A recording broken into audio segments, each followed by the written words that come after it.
आइए question number 30 लगाया जाए। इससे पहले हम लोग 29 सवाल लगा चुके हैं संख्या पद्धति का। 30 में क्या दिया? 4 क्रमागत अभाज्य संख्याएं, तो जो आरोही क्रम में है उनमें पहली 3 संख्याओं का गुणनफल 385 और अंतिम 3 संख्याओं का गुणनफल जो है 1001 है। ठीक है ना? तदनुसार सबसे बड़ी अभाज्य संख्या कौन सी है, ये पूछा है। तो 4 क्रमागत संख्याएं जो है किस क्रम में है? आरोही क्रम में। तो पहले 3 का गुणनफल दिया है, पहला 3 हम क्या लेते हैं? ए बी सी,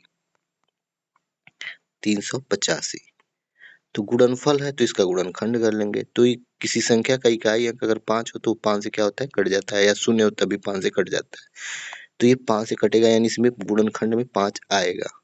तो जब 5 आएगा तो काटेंगे तो 5 सते 35, 7 आ गया, फिर 3 बचेगा, तो फिर 5 सते 35, 77 हो गया। इसको 77 का फैक्टर करेंगे तो 5 तो है ही है पहले से, 77 में वैसे दिख रहा है 7 से कटेगा तो 7 एकन्ने 7, 7 एकन्ने 7 यानी 11 आएगा। अब ये बोल रहा है कि बढ़ता हुआ क्रम है आरोही में, ठीक है ना? आरोही यानी बढ़ता हुआ क्रम। और कौन सी संख्या? अभाज्य संख्या। अभाज्य संख्या का मतलब वह संख्या जो किसी और संख्या से न कटे, केवल खुद से कटे। तो ये बताइए, जब खुद से कटेगा तो 11 के बाद क्या आएगा? 13 ही आएगा। अभाज्य संख्या 11 के बाद कौन सी अभाज्य संख्या पड़ेगी? 13। तो हमारा ऑप्शन कौन सा हो जाएगा? बी। ठीक है ना? क्योंकि ये सीधे सीधे बोल दिया कि 4 अभाज्य संख्याएं हैं जो आरोही क्रम में है और बढ़ते हुए क्रम में है। ठीक ना?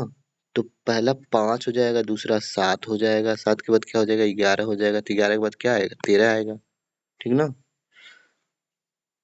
अगर अगली वाले को देखते हैं, यानी अगला 3 संख्या का मतलब क्या आ जाएगा? B C D. क्योंकि 3 तो हो गया, जिसके 4 के बारे में बोला है, तो 3 तो हमारा हो गया। तो जब अगले में जाएंगे तो 2 इसको भी लेंगे ना, बी सी को, तो उसके बाद डी आएगा। तो इसका कितना हो जाएगा? 1001। ठीक है ना? तो अब देखिए बीसी है ना, बीसी का मतलब इसमें 7 और 11 तो शामिल हो जाएगा।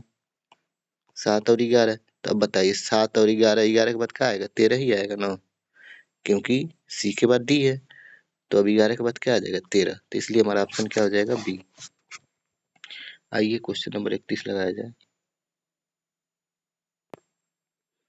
इसमें क्या करें? दो संख्याओं का योग 16 तथा गुणनफल 55 है। उनके व्युत्क्रमों का योग है, यानी दो संख्याओं का योग, यानी ए प्लस बी। ए प्लस बी का मान कितना दिया है? 16।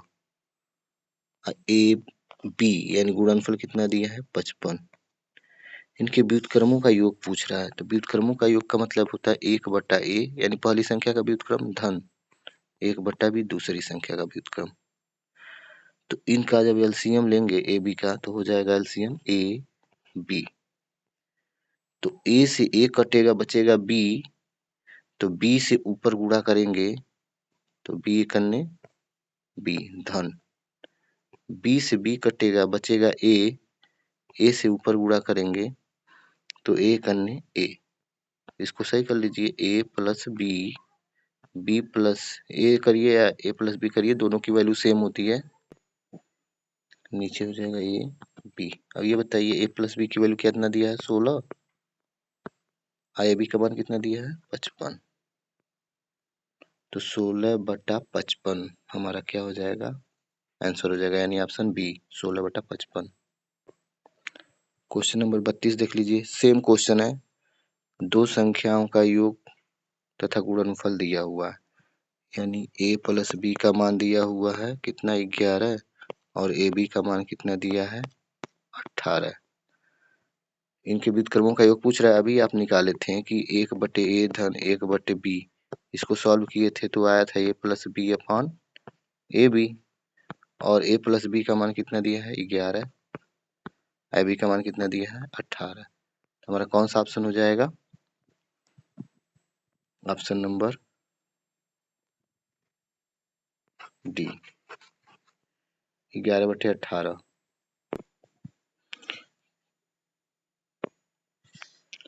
क्वेश्चन नंबर 33 देखिए, दो संख्याओं का योग और गुणनफल दिया है 12 और 55, तब उनके व्युत्क्रमों का योग पूछ रहा है। तो ये भी सेम वही क्वेश्चन है। ए प्लस बी का मान कितना दे दिया है? 12, और ए बी का मान कितना दे दिया है? 35।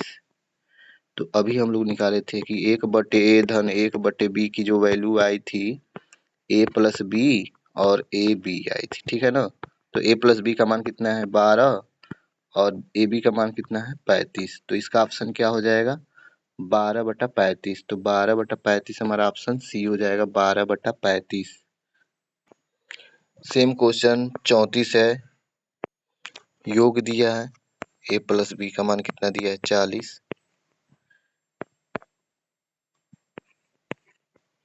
और गुणनफल यानी AB का मान कितना दिया है 375।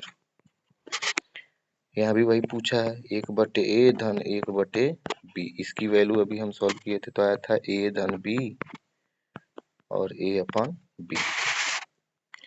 तो यहाँ पे रखेंगे AB का मान कितना है 40, सॉरी a+b का मान कितना है 40 और AB का मान है 375। तो इकाई अंक 0 हो या 5 हो तो 5 से कटता है तो 40 5 से कटेगा कितनी बार में 5 × 40 8 बार में। इसको 5 से काटेंगे तो 5 सते 35 बचेगा कितना 2 और 5 बचे 25 यानी कितना आ जाएगा 8/75 यानी ऑप्शन ए हमारा आंसर हो जाएगा 8/75।